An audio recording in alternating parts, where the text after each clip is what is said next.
Right, they couldn't do it. The president was upset. He tweeted, of course, and he called for new justices. I'm wondering how that tweet is going over.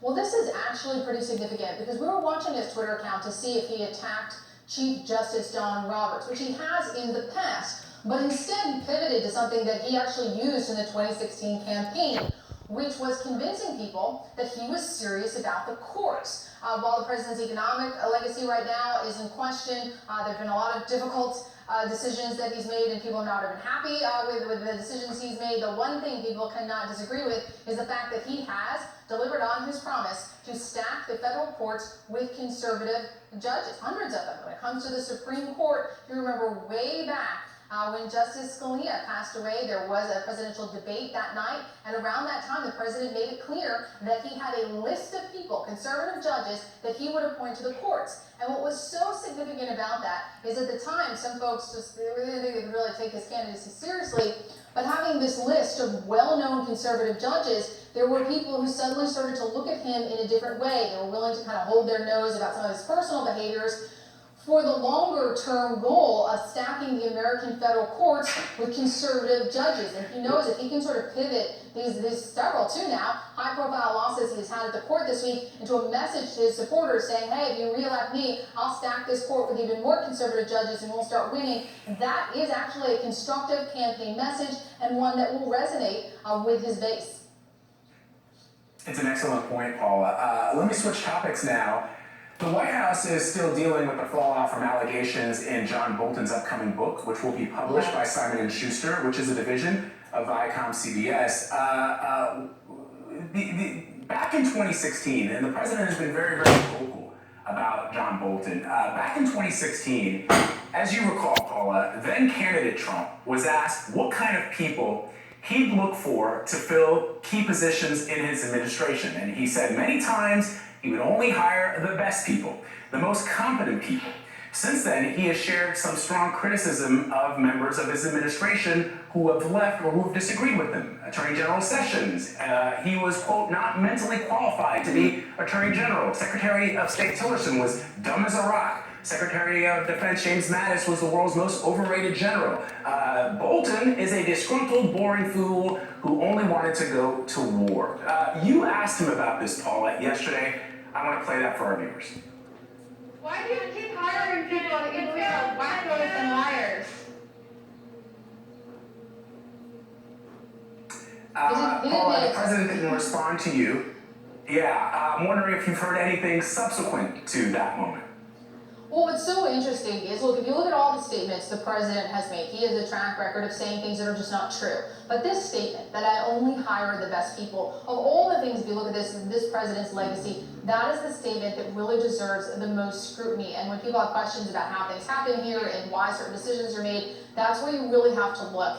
And his former chief of staff this morning, Mick Mulvaney, actually said he believes that the president, quote, does not hire well, that he does not know how to build a team. It appears that this has been a weak spot for the president. He doesn't either hire the right people for him or the right people for the job. You know, he also hires a lot of people in his family, far more so than previous presidents. And when you look at the people he has surrounded himself with, often they have been people who have helped to make some of these decisions. Just an example for like DACA. The Supreme Court said, you can do this, you just didn't do it the right way. So who are the lawyers, right, that were handling this that didn't do it the right way? And I think it's really just one of the biggest questions of the Trump administration.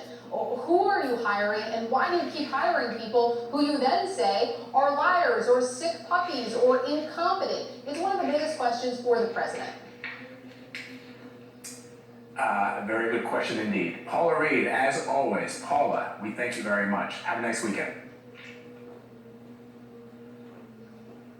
All right, switching gears now. 4 Confederate portraits have been removed from the Capitol. The cities nationwide start taking down public symbols of racism and oppression. House Speaker Nancy Pelosi ordered the paintings of previous leaders to be removed after learning they had served in the Confederacy. This comes as, well, I'm sure the Speaker knew that they had served in the Confederacy, but times have certainly changed. This comes as cities, schools, and other institutions take down more Confederate statues and monuments. Pelosi says the portraits will be kept in house storage, though other racist statues still do stand around Capitol Hill. It has been 99 years since one of the instances, perhaps one of the worst instances of racist violence here in this country.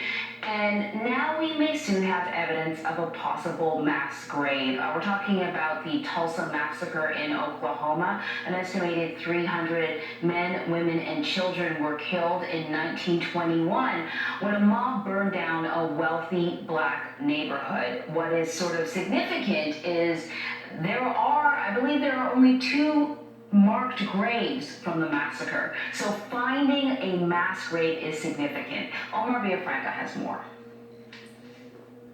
You have a clothing store. Grocery stores, restaurants. Brenda Nail Alfred's grandparents survived the 1921 race massacre, but their multiple businesses in the Tulsa neighborhood of Greenwood did not. You're successful, you have homes, you have your businesses, and all of a sudden you don't. It's devastating. In the 1920s, Greenwood was referred to as Black Wall Street because it had many successful black-owned businesses. The violence began in May 1921 when a white mob clashed with several armed black men who had gathered to protect a shoe shiner unjustly accused of assaulting a white woman. This rarely seen footage shared exclusively with CBS News shows the aftermath of the massacre. Thick black smoke billowing out of a church, burned homes and businesses still smoldering, and black Tulsans lining up for help. Up to an estimated 300 black men, women, and children were killed. We lost our economic base. We lost the opportunity to have generational wealth. Photojournalist Kevin Ross feels the same. His great-grandfather survived the massacre, but his juke joint in Greenwood was destroyed. What did your family lose in the race massacre? My family lost a legacy of the spirit of entrepreneurship. And you think that business would have been passed down? I strongly believe that our freeway sits upon my inheritance today. We first met Ross in December.